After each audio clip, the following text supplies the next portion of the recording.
When the people rise up, the powers come down. The powers come down. When the people rise up, when the people rise up, the powers come down. The powers come down. They try to stop us, but we keep coming back. Hi everybody, we're going to be starting the vigil very soon. If you guys can just please give it like a half second type thing, kind of how we were doing previously for the chant. We really appreciate it. If you guys need to stand on the sidewalk, of course, feel free to. So yeah, thank you guys.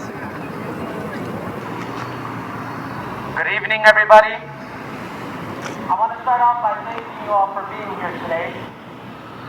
Tonight, we gather in deep sorrow, in heartbreak, and in collective remembrance of the Palestinian people. I thought really hard about how I wanted to start this vigil tonight. You all know that the death toll has reached 51,000. You've listened to the stories of martyrs on social media. There aren't any words that can really describe the horrific reality the people in Gaza are facing right now. So I thought, maybe we'll just do a fully silent vigil. If we did a silent vigil, we can have space for people to think about the loved ones, think about people who have passed away. But then I realized that silence is worse. Because silence has been forced onto the Palestinian people for far too long. It's been weaponized to erase stories, places, and people from the collective memory of our minds and of history's archives. Silence is what allows bombs to fall unnoticed. It is what lets governments send weapons without shame. So time and time again, silence is complicity. So tonight, let's stand together to refuse the silence that begs us to forget. That begs us to forget the Palestinians and the Palestinian people. We're gathered here today because we can no longer stand idly by while the Israeli government commits genocide against the Palestinian people. And while politicians and commentators and academics waste their precious time debating the semantics of genocide, I can't help but think that the very fact that such a debate is necessary speaks volumes in itself. So when does annihilation become clear enough? When does murder really become genocide? See, the textbook definition may focus on killing, but genocide is never just about death. Genocide is about erasure. It is about destroying a people's future, their culture, and their ability to exist at all.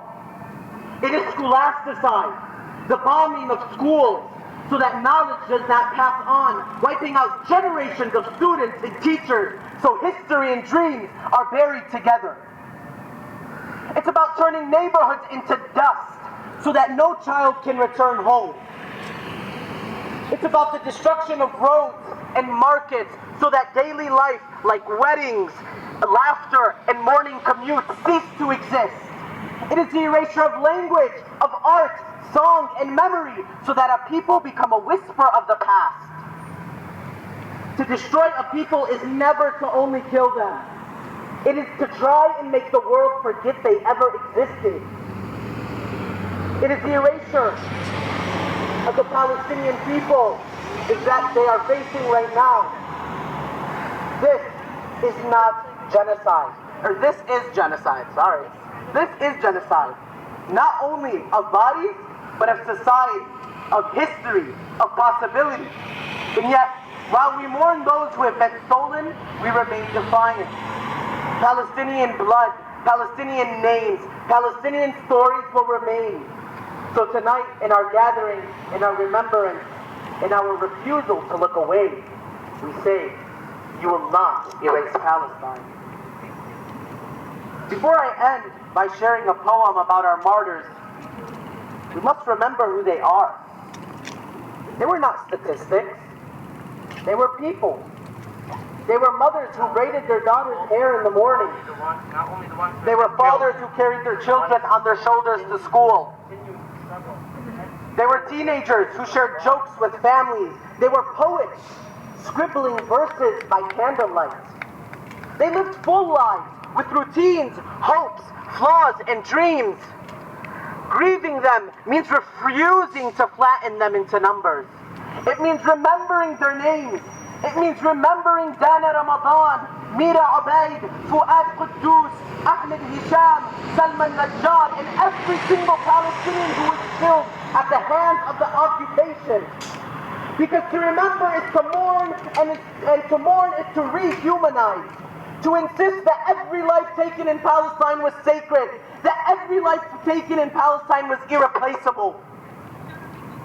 And we must also remind the world that their story did not begin on the days following October 7th. The oppression of the Palestinian people began decades ago, with dispossession, with siege, with exile, and with the systematic efforts to erase them from their homeland and erase them from their history.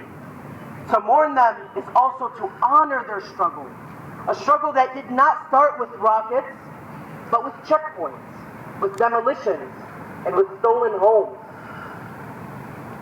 And so as we grieve, we honor them as they were and as they remain, in spirit, in the land, and in our collective memory. I'll conclude by sharing a poem by Fadwa Tafuna. She calls it To Those Who Killed My Child. سيعود يوما من رماده عصفورا يغني في عروق الشجر. سيعود يوما من رماده زهرة تضيء درب القادمين.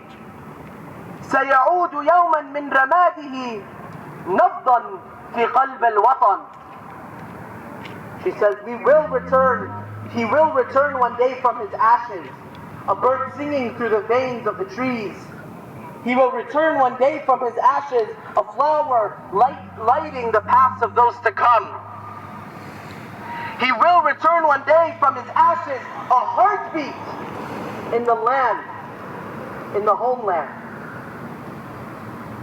Thank you guys all for coming out here.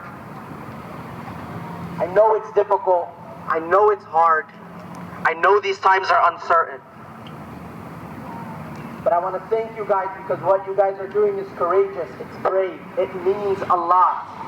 Not only to people on campus, but worldwide. This means something.